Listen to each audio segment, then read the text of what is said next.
चलिए बेटा, we are finished with the different types of vectors, है कि नहीं? अब बेटा हम अपना मिशन आगे बढ़ाते हैं। मिशन ये है कि अगर हमारे पास अब दो या दो से ज्यादा वेक्टर्स साइमल्टेनियसली किसी बॉडी पे एक्ट कर रहे हो, साइमल्टेनियसली किसी बॉडी पे, तो हमें ये देखना पड़ेगा बेटा उन वेक्टर्स का रिजल्टेंट सम कैसा होगा। आपको याद है मैंने आपको पहले लेक्चर के दिन कहा था दो फोर्स है, 10 न्यूटन 10 न्यूटन, आंसर कितना? आपने बोला सर 0, कुछ ने बोला सर 20, लेकिन 15 18 16 10 वो भी रिजल्ट्स हो सकते हैं, ठीक है? वो कब होंगे? क्योंकि मैंने आपको कहा था बेटा उस दिन कि वेक्टर्स में जब आप सम लेते हैं तो आपको दिमाग में ये रखना पड़ेगा कि इनका रिजल्टेंट सम डिपेंड करता है उस एंगल पे, जिस एंगल पे काम कर रहे होंगे, उस डायरेक्शन में जिस डायरेक्शन में अप्लाई हो रहे होंगे। कहा था कि नहीं? वो कहा था ना। तो अब बेटा वही चीज हमें देखनी है कि हम वेक्टर्स को ऐड कैसे करें, मल्टीप्लाई कैसे करें। अच्छा ठीक, तो चलिए बेटा हेडिंग दे दो vector algebra. Vector algebra,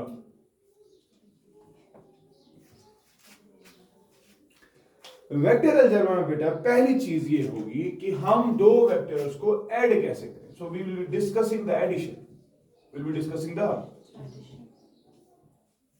now बेटा in order to understand the addition of the vectors, दो वेक्टर्स को ऐड कैसे किया जाए, तीन वेक्टर्स को ऐड कैसे किया जाए, we have got certain laws, we have got certain laws which will help us to add the vectors, ठीक है?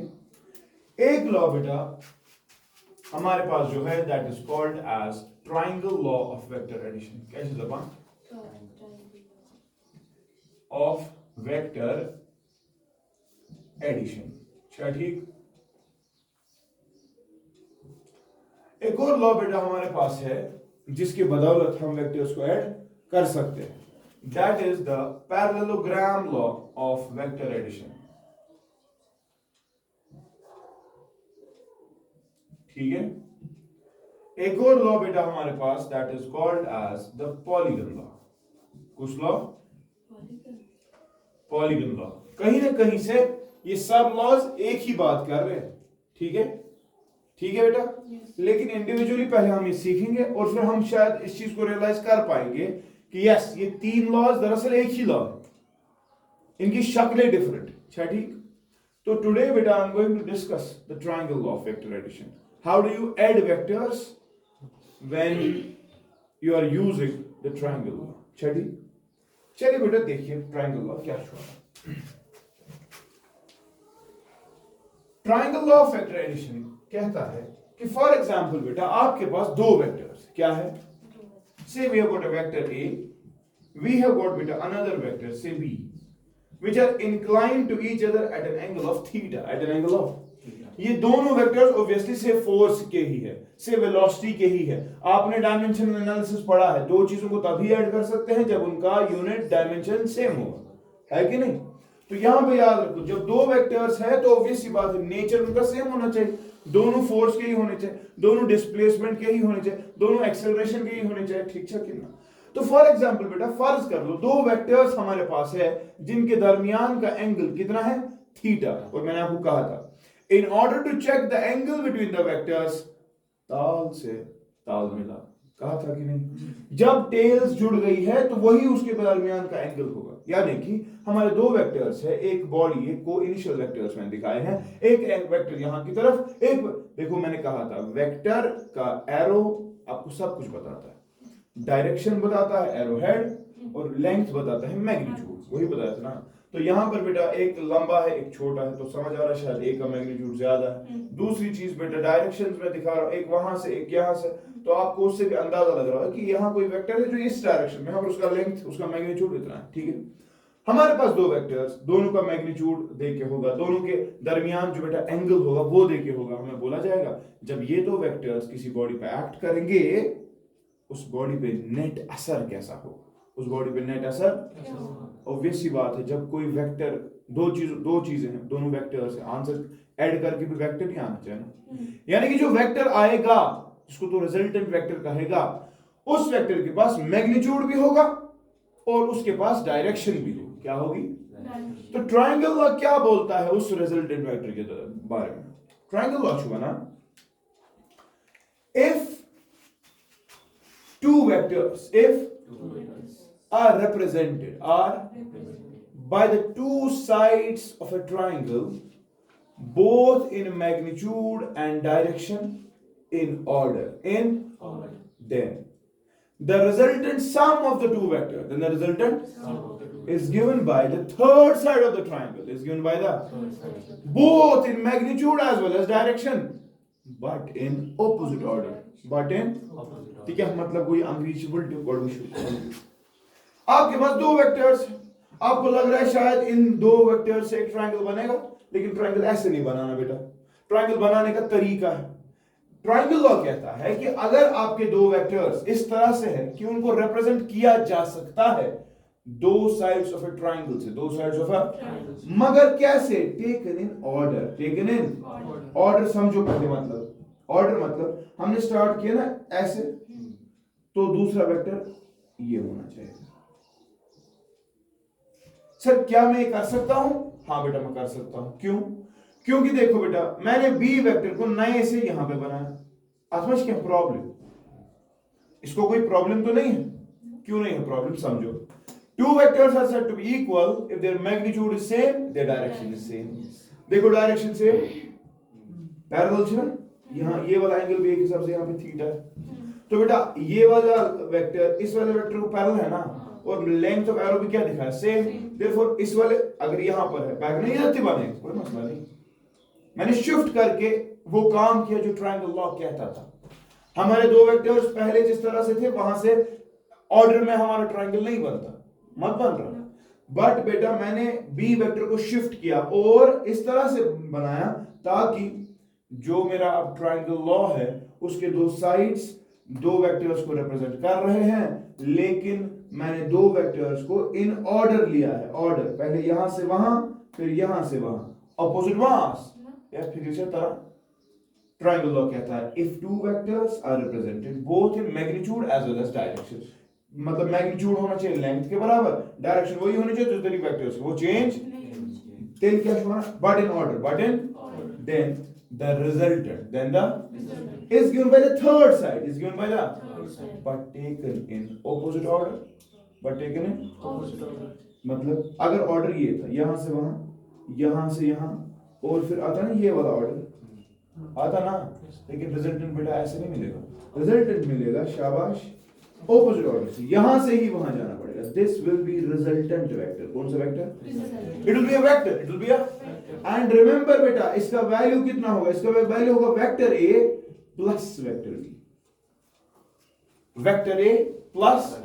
अब जो ये रिजल्टेंट है ऑब्वियस सी बात इसका मैग्नीट्यूड होगा, ऑब्वियस सी बात है इसकी डायरेक्शन होगी, वो निकालना वो, लेकिन समझने की कोशिश करो पहले रिजल्टेंट वेक्टर है कौन सा vector. If two vectors are represented, definition लिखो triangle law. According to triangle law of vector addition, according to triangle law of vector addition, if two vectors are represented, if two vectors are represented by the two sides of a triangle,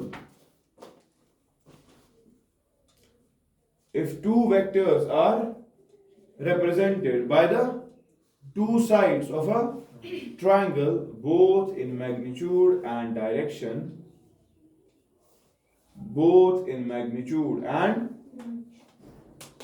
Chhathi taken in order, taken in order, then शाबाश क्या बोल में? The resultant vector, then the resultant vector is represented, then the resultant vector is represented both in magnitude and direction, then the resultant vector is represented shabash both in magnitude and by the third side of the triangle, by the third side of the triangle shabash, but but in opposite order. ठीक है बेटा, clear छा? बात समझने की कोशिश करो। But in opposite order, अच्छा ठीक। जरा यहां देखो बेटा, यहां देखो। Say for example we have got two vectors. We have got कुछ vector, vector A and vector B. Yes, can we represent them by the two sides of the triangle taken in order? Yes, we can. We have shifted the vector B. Fine. It is not necessary that you will shift B. You can shift A here. अभी order आएगा, देखो यहां से वहां, वहां से यहां, फिर ये वाला आपको रिजल्टेंट देगा, लेकिन ऑपोजिट ऑर्डर। बात समझ रहे? मतलब अगर ये करेगा, अगर तू A को शिफ्ट कर दो तो ये करता ना, वो करता ना, A को शिफ्ट किया। अब देखो ऑर्डर बन रहा है कि नहीं, यहां से लेकर यहां तक, यहां से लेकर यहां तक। Then the resultant is given by the third side, but in opposite order. Opposite order मतलब अगर ऑर्डर ये था, आपको यहां से मिलेगा। देखो आप, ये वाला रिजल्टेंट और ये वाला रिजल्टेंट सेम है ना, बात समझ रहा है? तो आपकी मर्जी है बेटा किसको शिफ्ट कर रहे हो, ठीक है? लिखो let two vectors A and B be inclined to each other. Let two vectors A and B be inclined to at an angle of theta. ठीक? Then according to triangle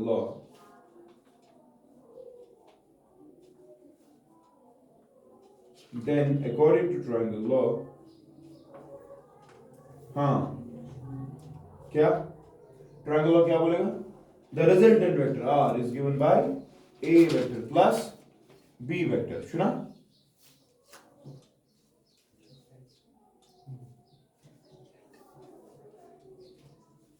Then according to triangle law, the resultant vector is given by क्या? A plus B. देखो यहां समझने की कोशिश करो बेटा, यहां समझने की कोशिश करो। रिजल्टेंट वेक्टर जो है वो वेक्टर है, उसका मैग्नीट्यूड भी है और डायरेक्शन। देखो A यहां से था, B यहां से था, और आपका रिजल्टेंट अब डायरेक्शन चेंज कर रहा है ना, तो ऑब्वियसली बात इसकी डायरेक्शन कुछ डिफरेंट। दूसरी चीज इसका लेंथ भी कुछ अलग ही आ रहा है, फिर उसका मैग्नीट्यूड और इसका लेंथ ये देखना पड़ेगा डिफरेंट सिचुएशन, ठीक है? अब ट्रायंगल वो कैसे निकलवाएगा वो देख सकते हैं, ठीक है? अच्छा बुझते हो गए। से फॉर एग्जांपल हमारे पास दो वेक्टर्स है A और B and they represent by the two sides of a triangle. Say we have got a triangle P, Q and R. Chati?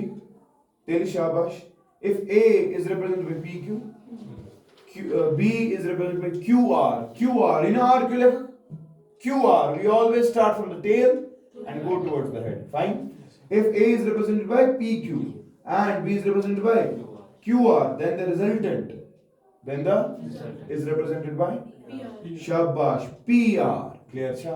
क्या फिक्र छा तारा?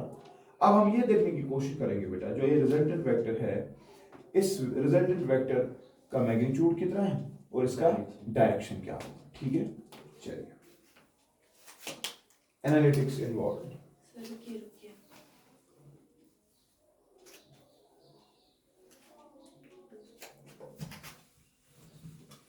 चलिए बेटा हेडिंग दे दो, एनालिटिक्स इन्वॉल्व कैलकुलेशन।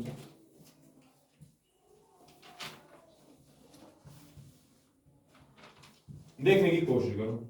से फॉर एग्जांपल हमारे पास दो वेक्टर्स, वेक्टर A और vector B, which have been represented completely, that is both in magnitude and direction by the two sides of a taken in, then हाँ according to triangle law क्या बोलता है? The resultant is given by the third side of the triangle but in opposite order. कहता है कि नहीं? Yes, sir. क्या चार जिगर? अब देखो बेटा, I want to see the magnitude of the resultant. I want to see the direction of the resultant. Let the triangle be beta say P, Q and R. Chati? Now what will you do? In order to find expression for magnitude of resultant,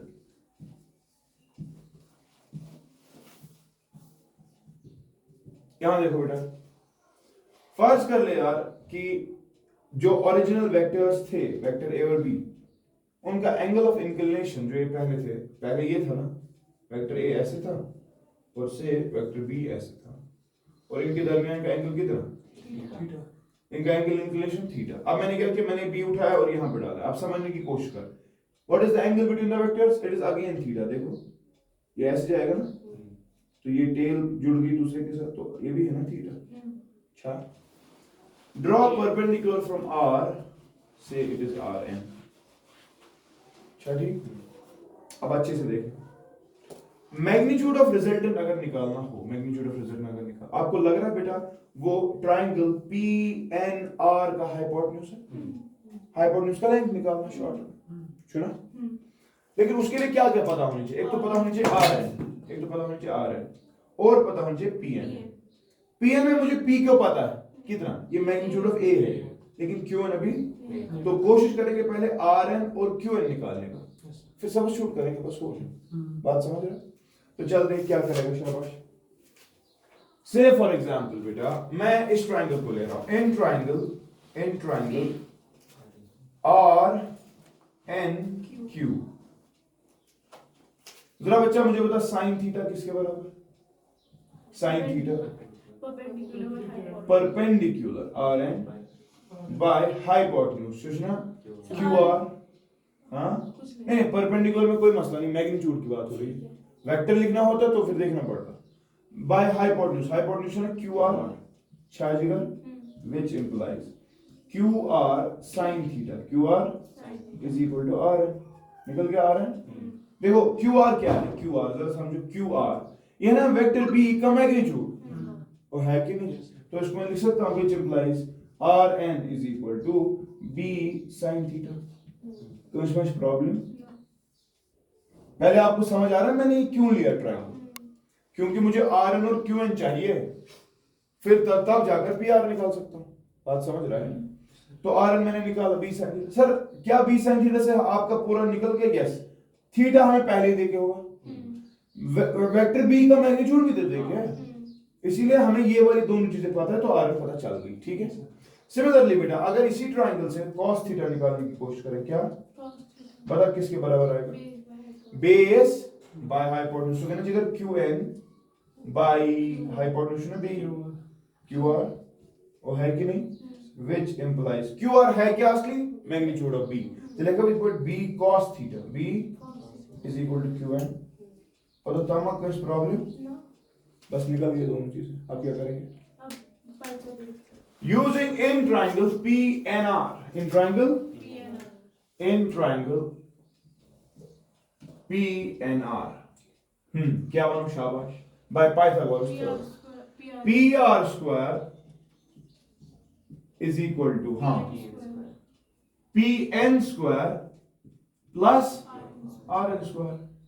लेकिन PN का square ये नहीं है बेटा, PQ plus QN whole square plus RN square, ये नहीं है बेटा A plus B whole square. A plus B whole square को ना जिगर A square plus B square plus twice PQ QN plus RN का स्क्वायर। उनको एक सेकंड आप नहीं, एक सेकंड नहीं चलेगा, यहां तक तो इतनी जगह है, इसमें समंदर भर सकता हूं मैं। Which implies बेटा PR square is equal to PQ कितना? PQ मैग्नीट्यूड ऑफ A है ना, मैं लिख सकता हूं A square plus QN square, QN वो निकाला था हमने, QN का स्क्वायर होगा ना बेटा B cos थीटा का स्क्वायर, सो बोला B cos थीटा का square plus twice what is PQ? A। what is QN? B cos theta, ओ है कि नहीं? प्लस क्या? B sin theta square plus B sin theta square. कोई मसला नहीं। देखो A स्क्वायर प्लस इको ना जिगर B square cos square theta plus, मैं इसको पहले लिखूं आपके लिए, B square sin square theta plus लिखूं फिर twice A B cos theta. वो बात समझ रहा है? That is equal to A square, जिगर यहाँ पे बी स्क्वायर कॉमन, अंदर क्या रहेगा? शाबाश, cos square theta plus sin square theta plus क्या? Twice A B cos theta, so that is equal to बेटा हाँ A square plus B square, ये वाली चीज है ना वहां, plus twice A B cos theta, मगर ये क्या है? ये है P R square. What is P R? P R, हाँ, it is magnitude of vector R. तो लिखा भाई वेक्टर आर का मैग्नीट्यूड उसी का स्क्वायर है, लेकिन वो जब शिफ्ट हो जाएगा तो स्क्वायर रूट बन जाएगा। This is the resultant magnitude. देखो आज आपने उसे बोला था सर 20 और 0, लेकिन देखो बेटा it is not simple addition, it is vector algebra. इसमें एंगल्स इन्वॉल्व है। ये डिपेंड करता है, आंसर जो है दो वेक्टर्स का सम, ये डिपेंड करता है एंगल पर भी। और ऐड करने का तरीका वो सिंपल तरीका नहीं है। We have to actually see what is the concept behind this. Clear sir? We have to check the angle and then you can only add. Fine? Clear है बेटा? इसके बाद मैग्नीट्यूड तो मिल गया, अब क्या चाहिए? डायरेक्शन। अब डायरेक्शन के लिए क्या करेंगे वो समझना है।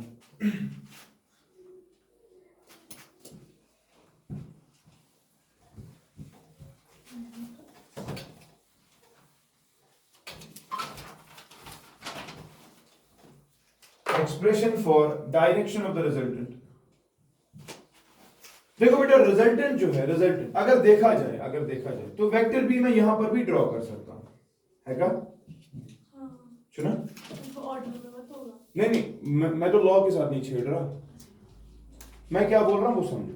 मैं बोल रहा हूं रिजल्टेंट जो है बेटा, it is inclined at an angle of से beta with respect to A, with respect to A. तो आप में से कोई मुझे बता सकता है tan बीटा किसके बराबर आएगा?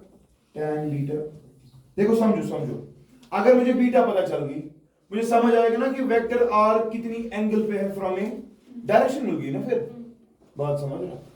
tan बीटा किसके बराबर आएगा? Perpendicular R N by base sorry ना पी एन, एक बेस कितना, दैट इज इक्वल टू बेटा आर एन, वो अभी निकला था अभी, क्या?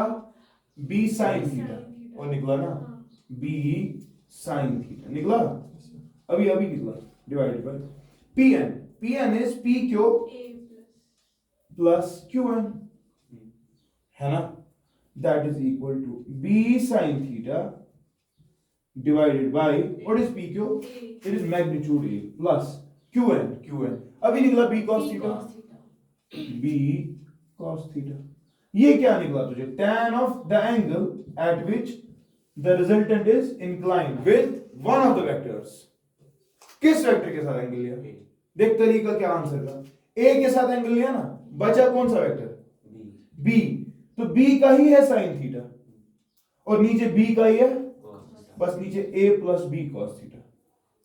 सिमिलरली अगर तूने बेटा एंगल लिया होता से for example gamma with respect to b, क्या लिया होता?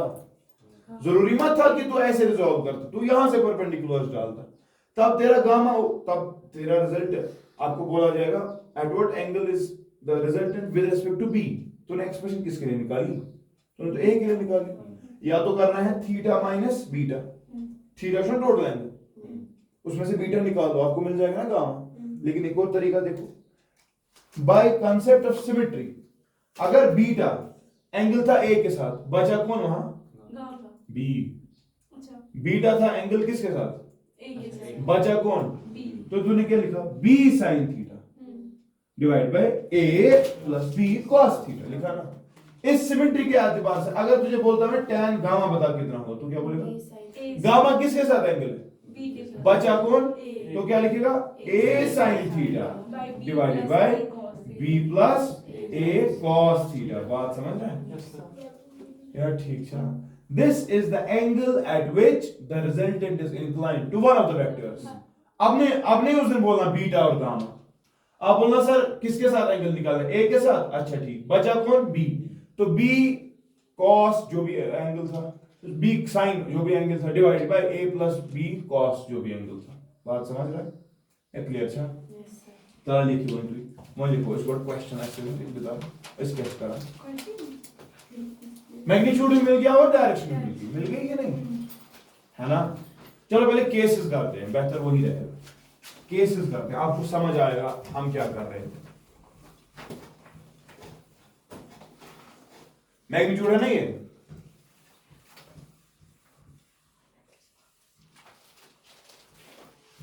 केसेस करते हैं बेटा। if theta is equal to 0 degree, जो तूने किया था उसे किया था ना, 10 + 10 20 किया था। देखो कब होगा, देखो देखो जब थीटा 0 होगा रिजल्टेंट का तो इस बराबर स्क्वायर रूट, हाँ a square plus 2 cos 0 is 1 on record है बात।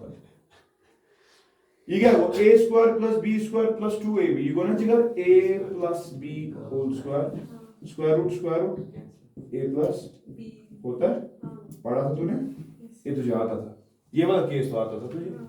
तो ये बोला उस दिन सर 10 + 10 5 20 कर, मगर जब सेम डायरेक्शन होगा फोर्सेस का तब आंसर सिंपल एडिशन है, उसको कोई मसला नहीं है ना।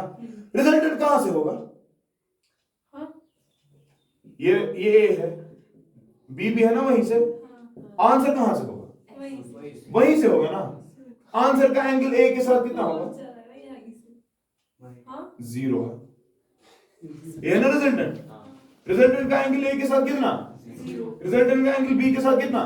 एक्सप्रेशन देखो क्या कहती है, tan beta is equal to B sin of sin 0 is answer 0, tan of which angle is 0 तो बीटा भी 0 आएगा। बात समझ रहा है ना, और सीधा इतनी फिजिक्स तो तुझे आती है, ठीक है। लेकिन बेटा अगर एक और केस किया जाए, एक और केस कि अगर हमारे पास दो वेक्टर्स है लेकिन उनके दरमियान बेटा एंगल जो है, एंगल इफ, हाँ क्या लिखूंगा, theta is equal to 180 degrees अकत शीट, ठीक। तब पता क्या आएगा रिजल्टेंट, हाँ ऑपोजिट डायरेक्शन है, स्क्वायर रूट, हाँ a square plus b square plus 2ab cos of 180 कितना -1, वो पढ़ा है मैंने, ग्राफ पर है तो कुछ हुआ, अगर तो ये बुनते में थी तेरे में बुझ गई। a स्क्वायर प्लस ये आएगा ना -2, मतलब a minus b whole square है ना, तो आएगा ना a माइनस b, तो हो सच तो है ना। रिजल्टेंट a माइनस b होगा, लेकिन डायरेक्शन क्या होगी रिजल्टेंट की, ऑपोजिट, मतलब यहाँ से एक, यहाँ से एक, एक वेक्टर यहाँ है a, दूसरा वेक्टर यहाँ है b, आंसर कहां से होगा, डायरेक्शन ही नहीं होगी, क्यों, अरे यहाँ से 10 न्यूटन, वहां से 2 न्यूटन, आंसर 10 नहीं, आंसर 8 न्यूटन। हाँ मतलब डायरेक्शन कहां से, हाँ जहां से 10 होगा, जहां से बड़ा होगा, अरे जहां से एरो बड़ा है वहीं से तो आंसर होगा। बंदा कहां जाएगा, तू बोल रहा है 10, वो बोल रहा है 2, तूने जीता ना, बढ़ जाएगी ना वही सीधी सी बात। The direction will be along the vector whose magnitude is more, direction नहीं होगी फिर क्या वेक्टर है, बात समझ रहा है। डायरेक्शन अलोंग बी, रिजल्टेंट जो होगा बेटा वो बी से होगा, क्योंकि मैंने बी का एरो लंबा दिख रहा है, ठीक था। अगला केस मुझे मार रहे, और केसेस कॉपी करते जा, आज नई चीज सीखनी है। चल देख देख देख देख, इफ मतलब अगर, इफ आई क्या, theta is equal to 90 degree, theta is equal to, vectors कैसे हैं इसमें, ऑर्थोगोनल, एग्जैक्टली ऑर्थोगोनल वेक्टर, सुना, ए शिया पर बी शिया पर, सुना ठीक, एंगल कितना। अब क्या करना है, रिजल्टेंट निकालना है ना। रिजल्टेंट निकालने का तरीका क्या था, शाबाश, square root a square plus cos of कितना होता है, तो आंसर क्या आएगा, a square plus b square. आपको नहीं लग रहा ये पाइथागोरस थ्योरम है, हाइपोटेन्यूज, क्यों, देखो जब रिजल्टेंट निकालने की कोशिश करते ऐसे होता ना बेटा, देखो देखो देखो, ये होता बी करूं शिफ्ट, ट्रायंगल लगाना शिफ्ट कर, resultant is given by third side है ना, हाइपोटेन्यूज। तो आपको क्या करना है, सिंपली था a square plus b square का कल पोजीशन वेक्टर कुछ ऐसा ही था, बात समझ रहा है। सो ये रिजल्टेंट है बेटा कब, और इसकी डायरेक्शन क्या होगी, डायरेक्शन बीच में से ही होगा ना। आप कुछ सीख रहे हो, a से b तक ही होगा, ना a से इधर होगा ना बी से उधर होगा, बात समझ लो। तो कितना होगा शाबाश, tan beta tan of beta beta is equal to, हाँ tan बीटा अगर इशू, हाँ ले ले, b B sin theta sine 90 sin 90 divided by a plus b A plus B cos 90 cos 90, answer आएगा ना बी बाई ए। हम्म, ओ आएगा, जी सर। कल भी यही निकला था, Yes. tan beta perpendicular by By base base. B by A short. अब formula पूछना दी वहां हम्म, छावा ना, this is tan of beta, पूरा एंगल निकालता हो, ठीक है, क्लियर, फिक्र कर दे, अगर मैं फिक्र कर दे कल फिर फॉर ड्राफ्टिंग पढ़ें।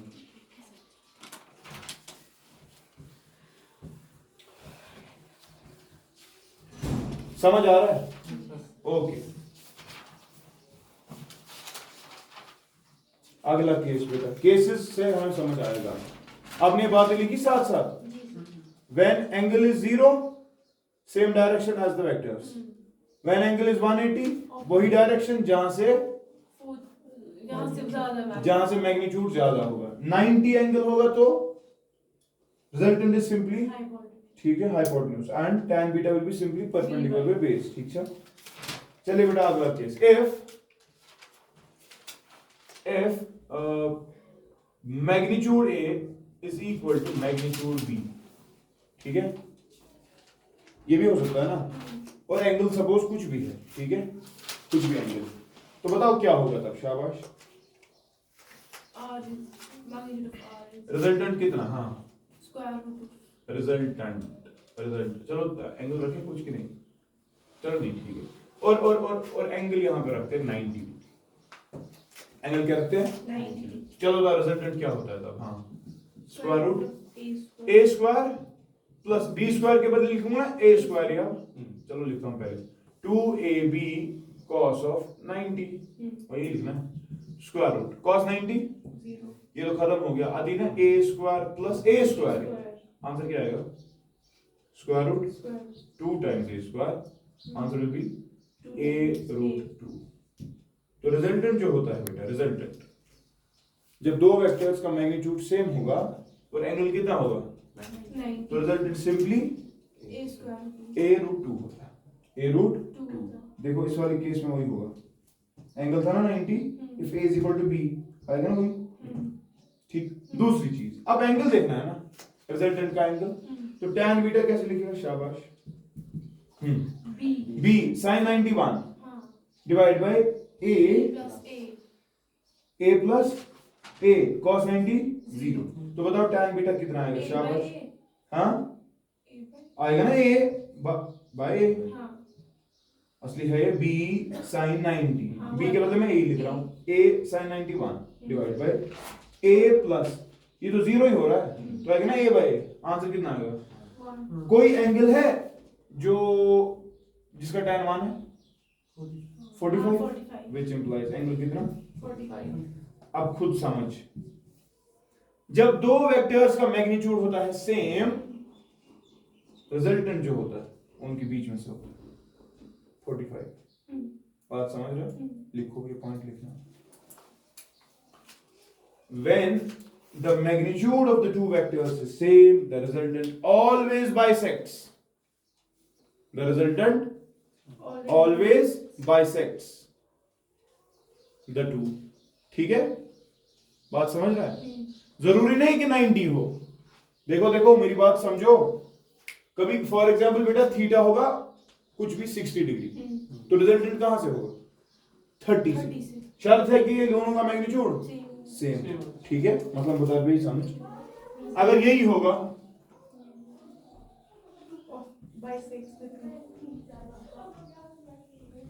अगर ये मत करो भाई,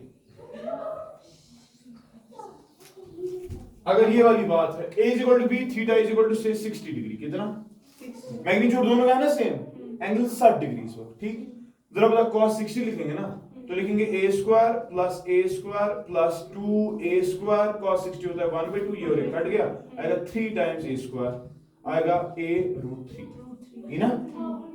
अब एंगल देखना है ना, एंगल देखेंगे तो क्या करेंगे, शाबाश tan बीटा, हाँ it will B b sin 60 divided by a plus b cos 60, तो यही होगा ना। देख कितना निकलेगा, b का वैल्यू a ही है, a का वैल्यू b ही है, तो आएगा उससे a sin 60 होता है √3/2, डिवाइड बाय a भी a ही है प्लस b भी a ही है, cos 60 होता है ना 1/2, क्या आसान। तलब मेहमान एमवीज क्या तरीके है।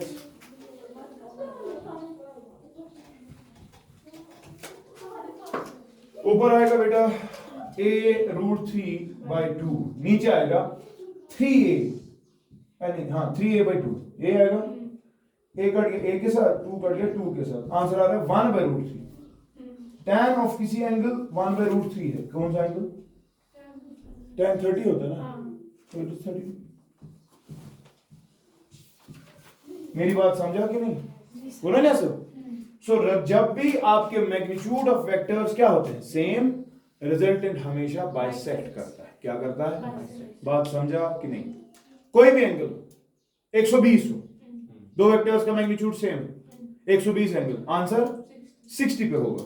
वो कितना होगा वो डिफरेंट होगा, लेकिन वो समझना है। एक बार आया a√3, एक बार आया a√2, उस वक्त देखेंगे क्या आएगा।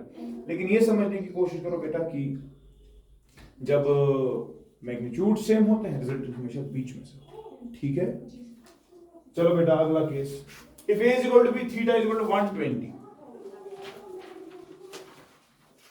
theta is equal to 120, शाबाश।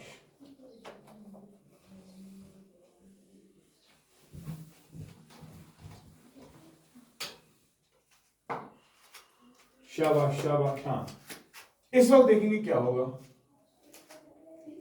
a² + b² + 2ab cos 120 है ना, तो आएगा 2a² ही आएगा। cos 120 कितना, -1/2 पढ़ाया था मैंने। दूसरा क्वाड्रेंट है, cos नेगेटिव होगा, सिखाया है सब कुछ है ना, तो निकाल सकता है sin ऑफ cos ऑफ 90 + 30 से भी पढ़ा है, फॉर्मूला भी निकाल सकता है, -1/2 ही आएगा। चल बता, 2 and 2 will cancel out, which implies बेटा स्क्वायर रूट, हाँ a² + a² - a², कट गया इसके साथ, आंसर पे क्या आ रहा है, पहले समझ।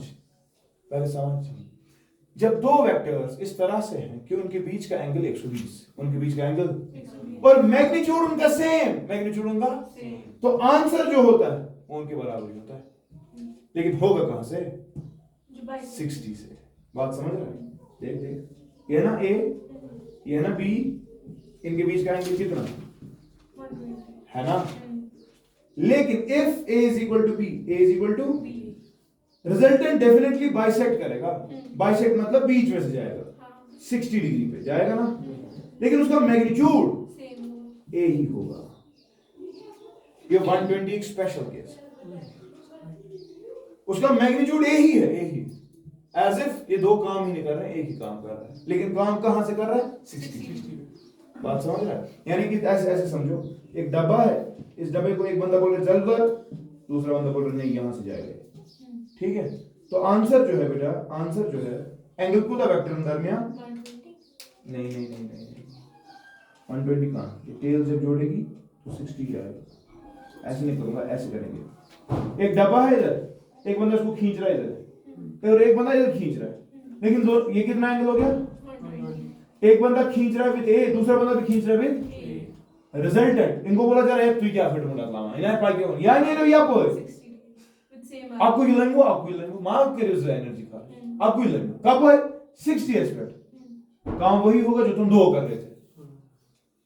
रिजल्टेंट समझो, रिजल्टेंट मतलब उन दो के बदले वो एक बंदा काम करेगा, लेकिन उस बंदे को बताना है कितना ताकत लगाओ और कहां से लगाओ। बात समझ रहे हैं, क्लियर? अच्छा, ये 120 एक स्पेशल केस। अगर किसी को डाउट है 60 पे बाइसेक्ट तो होगा ना, again you can go for tan beta, answer कैसा है 60, हाँ tan बीटा कितना, b sin 120 divided by a plus b cos 120 है ना। वैल्यूज दे दो, sin 120 पॉजिटिव होगा कि नेगेटिव, पहले वो बताओ। sin 120 क्या होगा, पॉजिटिव, दूसरा क्वाड्रेंट है ना, है कि नहीं? मैंने देखो सिखाया था तरीका यार, तो फिर क्या हो जाता है तुझे, वैल्यूज दे दे। अगर ना चेंज होता ना फॉर्मूला छता ना sin 90 plus 30 है ना, Is equal to sin 90 minus sin 90 plus 30 लिख सकता हूं। ये कौन सा function, complementary function, function change हो जाएगी, आएगा cos ऑफ 30, मगर sin 120 दूसरे क्वाड्रेंट में पॉजिटिव होता है, तो cos 30 कितना, √3 होता है ना, आंसर पॉजिटिव होगा। कुछ क्यों होगा, जल्दी शुरू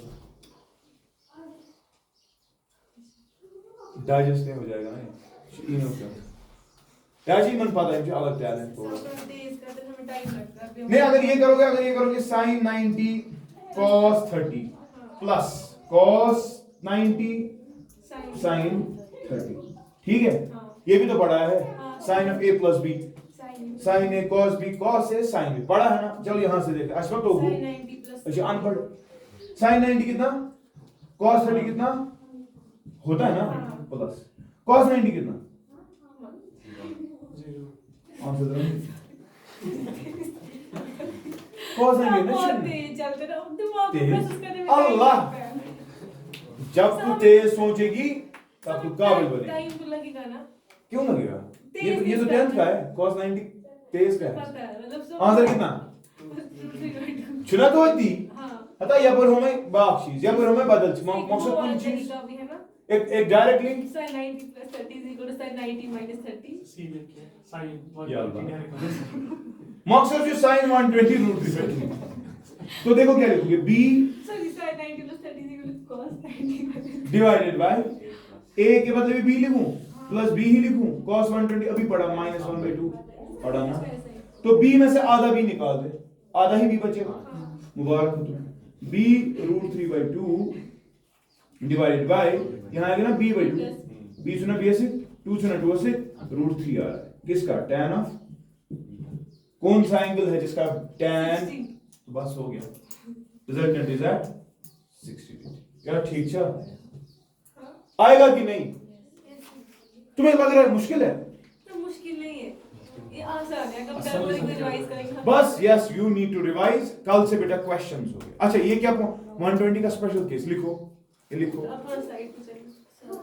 when the magnitude of the two vectors is equal and the angle between them is 120, when the magnitude of the two vectors is Same, and the angle between them is 100, 20 then the magnitude of their resultant bisects and is equal to the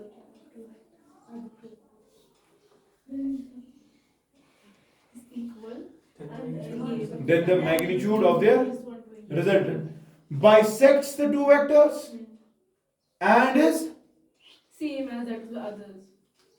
and then the magnitude of the two vectors bisects the two vectors and Has the same has same value as that of the individual vectors। होता है कि नहीं, ये 120 का special case याद रखना, क्योंकि जिस दिन 120 में बोलूंगा ना ये ए ही लिखूंगा आंसर, तुम बोलोगे उस दिन क्या किया, ये मैंने आज काम करके रखा, जितने भी न्यूमेरिकल्स होंगे 120 वाले उनको पता है क्या करना, ठीक है। Should I stop here? We have discussed the first law, the triangle law, and we discussed some cases, ठीक। I think we should go for some questions, and questions के बाद बेटा, अच्छा मैक्सिमम पॉसिबल वैल्यूज क्या आ गया, maximum a plus B, हाँ minimum क्या आ गया, 0 वो तो मिनिमम है, मैक्सिमम कितना a plus b है ना, तो हमेशा आपका आंसर बेटा a प्लस बी और a माइनस बी के दरमियान हो, a माइनस बी 0 तब आया जब a इक्वल टू बी है, 2a तब आएगा जब a इक्वल टू बी होगा, मतलब आपका एक्सट्रीम जो वेक्टर्स का होता है that always lies between a plus B to a minus B included, plus तब जब सेम डायरेक्शन, माइनस तब जब ऑपोजिट डायरेक्शन, बाकी जितने भी वैल्यूज a माइनस बी से लेकर a प्लस बी तक आते हैं वो सब के सब पॉसिबल है, क्यों, क्योंकि एंगल्स का मसला है, समझ रहा है कि नहीं, तो आई विल स्टॉप हियर।